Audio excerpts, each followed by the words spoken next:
here you get your tickets. Can we get a quick photo of it? No. Okay. It's copyright. Days left, you only got 25 days, folks. That's if we don't. 10 hours and 37 minutes. Yeah. We started to really focus. Everybody knows about the Mayaca skunk ape. That was happening around the time when I first got here. I'm not sure that's a skunk ape or not. That when you look at some of the other pictures, it does resemble a little bit like a orangutan. Yeah, orangutan. That's no orangutan. I'm not sure. The jury's still out on that. But generally speaking, the Florida skunk ape is not as tall as his cousin up in the Pacific Northwest. Sometimes between 6 and 7 feet, whereas Bigfoot, Sasquatch up there in the Northwest is usually 8 foot and above. However, in northern Florida there are some taller sightings. So I believe in Florida we do have both, but generally down in this area, it's like the skunk ape, which is like 6 to 7 feet. Tim Fasano. Ooh. So the first thing I started doing was watching a lot of videos on YouTube. And back then, there was only one person who was really putting any videos on YouTube about Florida Bigfoot research. It was just flooded. It was one video after another, and I really admired this guy. So I'm watching and I'm watching and I'm watching. I'm saying, and I said to George, okay, our first interview as Enigmatic Anomalies, we need to interview Tim Fasano. And he graciously accepted, to my surprise. I had never met him. This was 2011 when I called him. So we set up our cameras in a haunted cigar factory in Tampa, Ybor City area, which coincidentally while we were shooting this, I did catch an EVP on one of the cameras, which was really, really cool. And this was in 2012. And we did our interview, our first interview with Enigmatic Anomalies introduced Tim Fasano. And it went very, very well. And we're friends ever since. But what Tim didn't know in 2011 while I was researching him, I was watching all his videos, I was trying to triangulate and calculate, where's this guy going? I want to know where he's going, I want to follow his footsteps, because he was out there by himself, out in the swamps. And most of this was in the green swamp area. And anybody who knows anything about the green swamp, it's 110,000 acres in 3 counties of Lake, Polk, and Sumter. So it's kind of really hard to pinpoint where he was working. But I did my best I could, and I was just using my gut instincts and so forth. And he didn't know that I was doing that before the interview. George and I went out there in October of 2011. And we pull up, and even though there's 110,000 acres, it's Swiftfoot territory, so they get out there everywhere. There's roads and little tracks and so forth out there, and fire breaks like right here. And it was still hot. It was October. Mosquitoes. We had to put stuff over our face so we would inhale mosquitoes. And as George and I are pulling up to this area to start looking, I said, "Wouldn't it be really cool to walk out here and find some footprints?" And he goes, "What do you mean, like these?" And what we found appeared to be like the longest trackway of footprints. It came from back in the swampy area, up through here, turned around and went back. So this area we lovingly refer to now as Bigfoot Alley. It's a family. It was a male, female, and a child. Can I ask what county was that? This is Polk, no, this actually is Pasco County outside of Dade City. Is that the Green Swamp West? Yes. Yeah, I hunt all the time by myself. And Yeah. it's my favorite place. It's amazingly I beautiful. love it. I feel very safe. Mm-hmm. So here's, I took all kinds of pictures while I was out there. Like I said, it was really hot. Mosquitoes were everywhere. It was muddy. There were snakes. And I couldn't imagine a family unit going out there barefoot with their child and making these tracks. As you can see, here's one of the adult footprints with the smaller, younger child were here, and they dropped some money while they were walking. No, that's That's right. size comparison. Did you cast any? Forget that. Did you try casting any of them? Yeah. Or you did?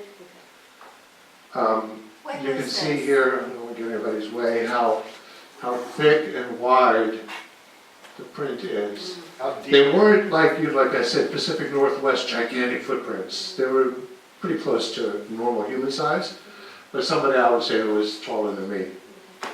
When were you there to get these? When? When, yeah. October of 2011. How deep were they? Did you have it? That was a good half inch or more. Almost 8 years ago. This, I think, was more of the female size because it was a little bit smaller.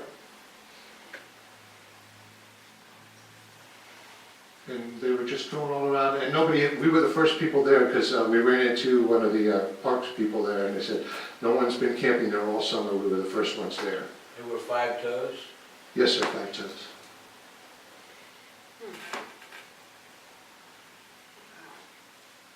Very, Very deep there.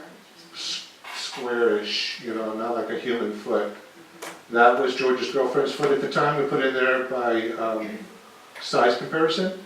So that is the casting that we took. And this is it right here. Oh. This is bigger than my foot, and I'm size 13, So it's probably a 15 Not bigger than that. 14. or 16. About So I would say it's a 14. It's something that's probably another foot taller than I am. So we did our interview with Tim, and we had the casting right here next to him, and that's my buddy George in 2012. And that was our first interview as Enigmatic Anomalies. And we've been friends with Tim ever since. And if anybody doesn't know that, there's Tim right there. We have gone out through Hillsborough River State Park area. This, I cut off part of the area that you couldn't see, but it was half an end, the back end of a baby pig that was ripped. You could tell it was ripped in half like this. The front was gone. For some reason, whatever it was, just left the back, which had been twisted and ripped in half. It's another piece of evidence that we found. In addition to Tim, we got to meet Rob Robinson. A lot of you guys know him. Or maybe know Rob Robinson, legend tripper? No? Yeah, I met him in the event we went to. Paranormal. And we went to a paranormal thing, he was there, Yeah, and I got his book. he's a great guy. Yeah, we have a lot of fun together. All three of us have been out there. He was in the Green Swamp with his family and saw something. Yes. Mhm. I went out with Rob and our friend Nick Tudor, and we found this area which is behind, it's in Tampa as a matter of fact, in Hillsborough County, which you wouldn't think with it being so crowded. We found, and we definitely, I believe it's a bedding area. I'm pointing to it. We're just stumbling along, I called it the land between the lakes because we went down a pathway, then there was a gigantic swamp, kind of walked our way around it, and there was a dry spot and another swamp, so it was in between two swamps. Someplace that normal people don't go unless you're actually hunting, but there's no hunting in this area. We found large feces, scat. I'm not sure what this was, I didn't collect it or have it analyzed, but I know it was gigantic. But right next to that, we found the bedding area. That is Rob Robinson and the two. All these palm fronds were laid on top of each other to make a bedding. And if you notice this part right here, here, was ripped out of here from the center. And it was twisted, it was ripped out. So before we left, we went and we tried to find something about the same size, because it was about probably this high. So two of us went around it and tried to rip it out. There's no way you can rip the heart out of a palm. And a bear couldn't do it. It's something with opposable thumbs had to rip that thing out of the center. and lay it down as a normal area to go to sleep. And that was, like I said, right here in Hillsborough County, not far from a subdivision. I believe they're highly intelligent creatures. They are definitely not afraid of us. They've learned to coexist. Can you say that again? Coexist. My friend that we're trying, we need to get on her property. Yes, I contacted her and asked her to come, but I hadn't heard back from her. Well, she has horses, and she has one female that cries all the time when it's time to go out in the pasture. And she said, Donna, when a horse breathes, the back end swells up. This one male giant Bigfoot was raping her horse. Oh. And her horse cried all the time. And she showed me yesterday a picture in the stall where the horse was, and there was a footprint about that big next to the horse. So, And that's not far from the Hillsborough River State Preserve, yeah. right Wow. at 301. Exactly, and it was we did an investigation over there as well, and there was a recent sighting right there too, maybe about 1.5 miles from where she lives. I told her she got in touch with somebody, and she said, I know where my horse is bred, and the male horse was anywhere near, and that horse cried every time she set it out in the pasture because it didn't want to go. And the whole vulva was swollen where she'd been raped. Did she have a vet check it? What? Did she have a veterinarian check No, it out? she doesn't want to talk about it. Her father doesn't want anybody on the property. Yeah, that's what she told me. She's just, She was, her dad's reluctant to have anybody come out. every chicken and pig they've ever gotten is just gone. Have her put a trail cam out there. Oh, she does, and they go missing. It's a little hard to see on this TV, but this was one of the footprints out there where the heel comes here. You can see the circular here. And it's down about maybe almost an inch with a big toe up around here. The screen makes it a little bit harder to see. And then I got the privilege of taking Travis Walton on his first skunk ape hunt in the Green Swamp. We actually bought him his first I bought him his shoes so that he could go out there. He was all excited. And I actually did have a sighting out there. I saw something I cannot explain. You didn't see it, unfortunately. We were hiking around, and we circled around, we started heading back to the car, and off to the distance, maybe about 100 yards or so, there's the green palmettos that I had to guess are about 10 feet tall, maybe 12 feet tall. And I saw something come over the top and go back down, go back up and go down, and I thought it was, the way it looked to me, anyone know what a toque is from up north? When you're wearing those ski hats, Yeah. it's got a cone look to it, but it was kind of reddish like AB's shirt. But it was doing this, I thought it was somebody riding a bicycle, standing up and they're pedaling. And I thought they were wearing, it was so hot, I'm like, why are they wearing a hat like that? They just doing this. I said, I gotta go over there and see if there's a road or see what I could see. So as soon as it took about 4 minutes, 3-4 minutes to walk over to where it was. There was no path, no bike path, no road, no way to ride a bicycle where I saw it. So what it was, I don't know, but I do know that they have cone heads and that they do have reddish markings sometimes. It was off in the distance, I really couldn't tell exactly what it was, but whatever it was tall enough to get over 8 to 10 foot palmetto as it was walking. Where was this again? Green Swamp, Green Swamp. on the west side Let's try it. by McNeil. Then, when I met my lovely wife-to-be in 2012, I took her out squatching, of course. And with her beginner's luck, she saw something right away, of course. On the west side, we were walking along on the Blue Blaze Trail. And luckily, I did see this one too, because she was on my right, so I'm looking this way as we're walking, getting to know one another, and she's looking towards me, and she said, "What is that?" And I quickly turned, and I saw it for half a second, where she saw it for 3/4 of a second. But it was off to the distance, probably 100 feet, 200 feet, maybe somewhere 150 feet. The only way that I could describe it was a black mass, maybe about this big, and in the center was that same color red, reddish orange. But you could see it through the bushes, but it was moving probably about this high off the ground, in a straight line like this. Fast. As if it was like, if you would see a car door, you know, just driving, there was no undulation like a bird flying or anything, it was just straight. And not even And like then- anything running and doing this, I mean, it was. Like it was gliding. so Total fast. smooth. Smooth. And I know that So we both the went story over is that there. they can run on all fours as well, not only vertically. So immediately, without any fear, I started heading out to find a path, to find a road where a car could go or whatever.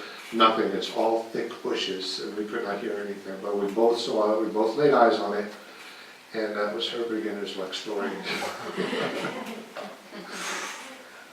What it was, I don't know, but it was dark and it had that certain color red. This gentleman we got to meet coming back from a MUFON meeting up in Pensacola. The story, I don't know much go into the story, how I got to meet him, but that's a story in and of It's a itself. story. But I interviewed him, he says he's got a lot of property up there in Madison, which is in North Florida, north of I-10. And he found out that I was a Bigfoot investigator and wanted to tell this story because he has a lot of property. He says he has one on his property. And he's kind of looked through his windows and so forth, and his family knows about it, and eats the fruits off their tree, which I found really interesting. And you could watch his video interview on my YouTube channel, Enigmatic Anomalies. That in and of itself is just an anecdotal story, but a week and a half ago, coming back from Fort Benning, where I was shooting a concert with Jason, we stopped at a store, a little antique store, just kind of stretching our legs and shopping around, and the gentleman mentioned, I don't know how I wasn't next to you when he started talking about Bigfoot, but I walked in and they were talking about Bigfoot. He said, well, if you just go down the road about here, about half an hour, and you make a left towards Madison, which is where we were there, he said, well, my buddy saw one cross the road, so it just kind of corroborates the story that that particular area in northern Florida around Madison has a lot of Bigfoot sightings and Bigfoot activity. Now, Kevin, Yeah, I have a question. I just wanted to say, this is not Bigfoot, but the Swiftmud people at the Green Swamp swear there's a black panther. Well, that would be very. Rob Robinson did mention to me that he did see a Black Panther once, What? but I can't see a Black Panther being 10 feet off the ground. No. No. And not as big as what we've seen. Right, but there's something else perhaps. I don't know. That's what they say. No, it's a panther. They've seen it. Yeah, and when a panther or a cougar runs, you know, it's got, Yes. has a undulation Right. motion and so forth. Yeah, it's not Bigfoot, but it's odd.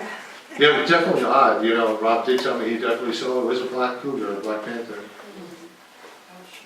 So now I get the privilege of being out with my stepson Jason all the time. Right. There we go out, there we go, all over the place. And like I said, over in the Hillsborough River area, there was a sighting just off of 301. A woman said she saw an albino one. She was driving down towards their mobile home park by the Hillsborough River State Park. So Jason and I decided to go head out there, and I called Tim. I'm sorry, did she say what time that was by chance? I don't remember, it's in the BFR report. I drive that every day. It was a daylight sighting for sure. Okay. But I called Tim and said we were heading out there if he wanted to meet us. We were going to go and search around. So Jason and I got to walk around a little bit before Tim got there. And there were no other prints there, but this one print in the mud, it's kind of, my cell phone just does not have the best camera on it, I'm sorry. I didn't have any other cameras with me. The back of the heel is here, where it curves. And I'm a 12, oh, I'm sorry, I'm a 13 here. And there's the tip of the toes up here. And again, it's sunk in maybe about an inch, maybe a little more than an inch. That's a little bit clearer with the back of the heel here and the toes. Ken, a question. Yes, ma'am. I was looking at that, and it looks like a thumb thing on your right-hand side of that photo, as if it was, you know how, if it was traveling on all fours, that would be possible. I didn't know they had That's five. possible. I didn't know they had five. I thought they had. Some have 3, Some some have have three. 5, yeah, Okay, there's they different vary. ways. Okay. Have you had like a forensic or physical anthropologist look at that? That's And compare- blank. This, let me put it back. I did have my buddy George brought this to a veterinarian, Okay. and he said this is not a human footprint. Mm, okay. That's not as far as I got. Are there dermal ridges in that? There are certain ridges in here, I don't know if they're dermal, I'm not that much of an experienced biology and Sure. Cryptology. Would you like to look at it? Yeah, please. No, I do, Well, my let's- my let me night finish up job, first. my night job's a little, I'm a martial artist and I teach a lot of combative situations and a lot of criminal stuff, so I know a little bit about fingerprints and footprints. But, that's all that's about dermal ridges. Well, after I get done, anybody's welcome to look at it. So this is a video that I shot when, with the footprint. You can see how deep it is there. And there's nothing else that really could have made that. But here we did find, right here in the same vicinity as the sighting report from back in November. It's a little clearer. This looked like toes. Right. And it was headed in the direction of the creek where that sighting was, Didn't see a darn which is thing. close to 301. And come over here, you go the other way. And it's right about, I got a big boot on, that's a 13 boot. But that's without boots, stride right here, right there. That's 12 inches at least.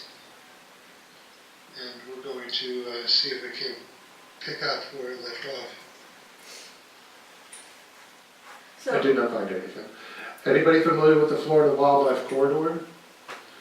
It's specific areas that they try to keep open for wildlife to traverse the length of the state, moving from the north to the south. It's kind of like deer trails that go through a lot. Exactly. And they're fixing to destroy more with these dang turnpikes that they just passed the law. They gotta put a stop to all that. The reason why I put that up there is a lot of people say, well, you know, if there's one out there, or 1 or 2 out there, how can they have a breeding population?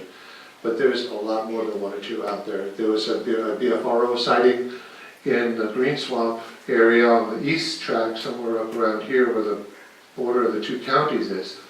He was hunting, and he went to go take a break, and he lay down in the pine barren area on pine straws, and he saw what he thought were 3 people in a ghillie suit. And anyone knows what a ghillie suit is, it's got long things so you blend into the background when you're hunting, or military suit. But they didn't have any guns, they weren't carrying anything. So he reported it because he figured it was Bigfoot, but there were 3 as a family unit walking through the pine barrens. So I'm just doing some general basic math, and I'm guessing between a family unit, maybe 4 or 5, maybe 6. We just had a recent sighting up here in Chesapeake. So there's 6 here, maybe there's 6 over here, maybe there's 6 over here. You start doing, 6, 12, the math. I'm guessing there's got to be about a breeding population of 300 or so. That's just a guess on my part, but I think that there could certainly be enough that traverse the state, so there would be a whole lot of interbreeding. And just as a comparison, I looked up what the breeding population is of the mountain gorilla in Africa in that small park, and it's, I think it was like 600 or 800. And those are so hard to, people can't find them. They're really hard to find. So if we have, let's see if we have 500, 600 Bigfoot in the state of Florida, not everybody's going to see one. And they, like I said, they're super highly intelligent. They know how not to be seen, but they're definitely not afraid to live amongst us. In Hillsborough County, off of Bears, not Bears, Bruce B. Downs, there's the high school. Biologist was out there taking pictures of birds, and he saw one out there. There's no hunting. Fletcher Avenue is the backside of USF, and Lettuce Lake is right off the interstate. And that's where somebody reported one in the water, and you can see his waist up. Yeah, That's yeah. right at USF. Mhm. That's right where the team works climbing ropes and logs and all the park. That's right there at Lettuce Lake. That area, Lettuce Lake, yeah. that area has a lot of gators in it too. Yeah, they're not afraid of gators. Yeah. They're opportunists, they'll look for food wherever they can. That's where the owls fish. There's signs up, do not feed the owls in Lettuce Lakes, and they sit on and they dive for fish, the barred owls. Really? There's a sign there, you can watch them fishing. I've never seen an owl fish. in Lettuce Lakes. Yes, sir. On the east track, I used to live over off of 33, going down through Lake County, and there was a road out there that had hunting camps off of it, oil well. Yeah, I think I know what you're talking about. I used to go out there all the time, and I always sensed like being watched when I was out there. So, have there been any sightings out that way that you know of? Yeah, that was the area where the hunter saw the three walking together through the pine barrens. It was, if you went 33 north towards 50, I can't remember the name of the road, but it cuts back in. It takes forever to get back to the green swamp from there. But there's hunting camps out there. That's where he was stationed, and then he went out and was walking around. That whole area has cattle ranches and horse ranches and stuff like Yes, that, sir. so it's very undeveloped, Mhm. so. It's a great area. Down here in Lakeland State Park, our motorcycle club went one time riding and we cut across, and all these cars were parked on the road, and men were running out this high grass. And so we all asked, what's going on? He said, a Bigfoot was running. I went on the internet a couple of days later and saw where, at the point, I guess, the men stopped, there was some pigs with broken legs. And somebody had said that they will break a leg so the pig can't leave the area, and he can come back and kill it and eat it later. Because he knows if he kills it, it's no good, a few days later. Yeah, that makes sense, yeah. So they break their legs so they can't move, and then come back. Yes, Jack. What about remains to be found, never being found? Nobody has found any remains yet, but I think Why? there's a couple different theories. One is that they're intelligent and they bury their dead.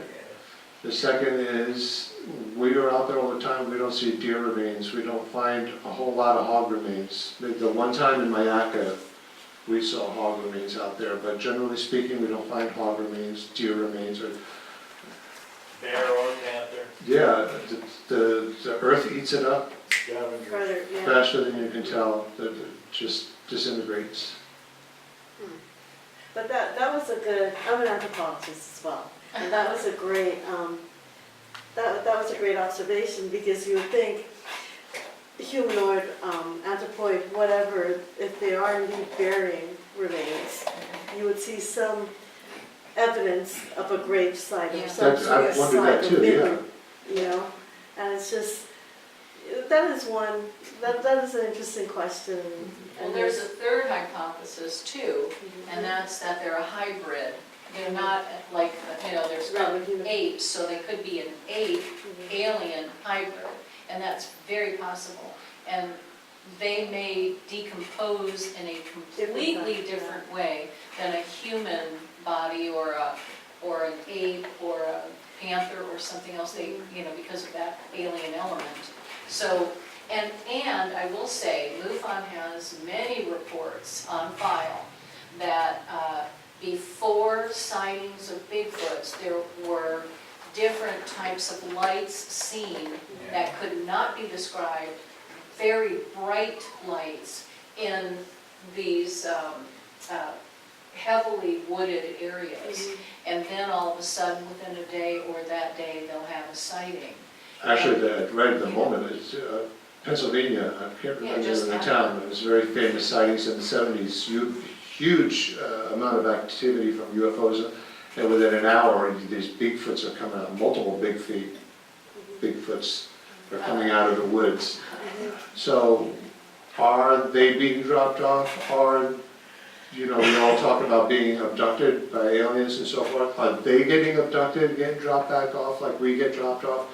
Are they part of their race? We don't know. No one knows the answer. And I'd like to know somebody who does know the answer. Well, they did a thing one time where they, on one of the shows, they took a deer carcass, basically filmed it decomposing over a period of Yes. time. And between scavengers, the regular decomposing, weather conditions, and then the skin itself, depending on how much little bit of fur is left or skin, it just blends in with the surroundings. You're just How long walking did it take on for the decomposition? 6-7 days. Yeah, it's Days. fast. 6 or 7 days? I'd like to think they're intelligent enough where they bury them personally. But that's just my. What you have left over being these bones, and that gets scattered throughout the forest. Rebecca? Kevin, that center area between Tampa and Orlando, that is our Lakeland area.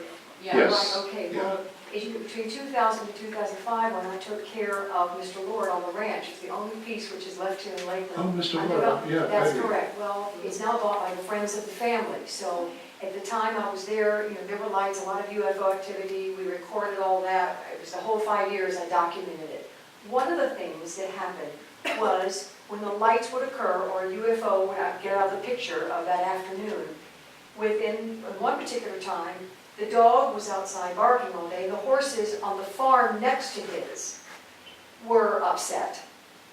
By 5 o'clock I went out. Now this thing shot out of the carport area into some bushes and the dog chased it. It came around the side and then stopped in midair. Now the dog stopped about 40 feet before it stopped. So I'm looking at this thing in the air. The only way that I could see it and eventually draw it was because it stopped. And then it turned its head, and it was, you said the word humanoid. It was part humanoid, more human looking, but with the hairs coming off of it as if it had been selected to be bred like this. And it turned its head towards me, stopped in midair, and then shot into nowhere. It disappeared. That's what would happen frequently on the property, is one of the things. So my thought, well, of course, the horses disappeared. They never had them over there anymore at any time. And they're still not there on the property next to his. But that's a preserved wetland area, where you can only, he sold sections of it, and that is here. So maybe that whole hypothesis is Yeah, I think there possible. might be something to it.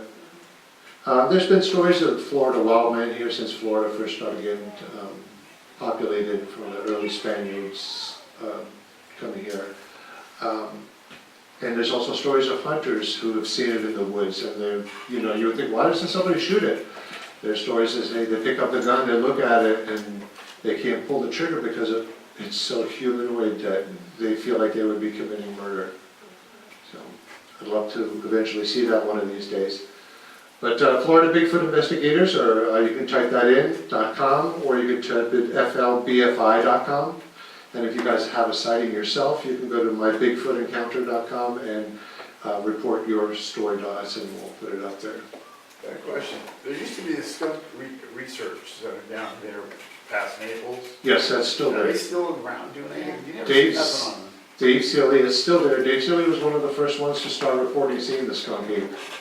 Yeah, I mean, I've been there, but that was a long time ago. I haven't seen nothing on them in a while. It's still there. Were you going to share that you saw in your, is that part of this? No, I was going to talk about it. Can I share that? You can certainly, this is where we share our stories. Okay, well, Kevin and I were on our property, which backs up to the Green Swamp, and we have an acre and something there, and we have a fence that runs along the back. It's one of those, I don't know. Field fence. Field fence, and it's heavily wooded, and our piece of property goes straight back like none others in our area, and we've got tons of trees, the original old live oaks and things like that.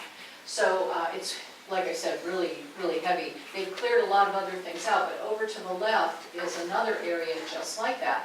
And we were out back looking, just talking, walking in the back, and just looking at this one area to see some cows that we kept hearing.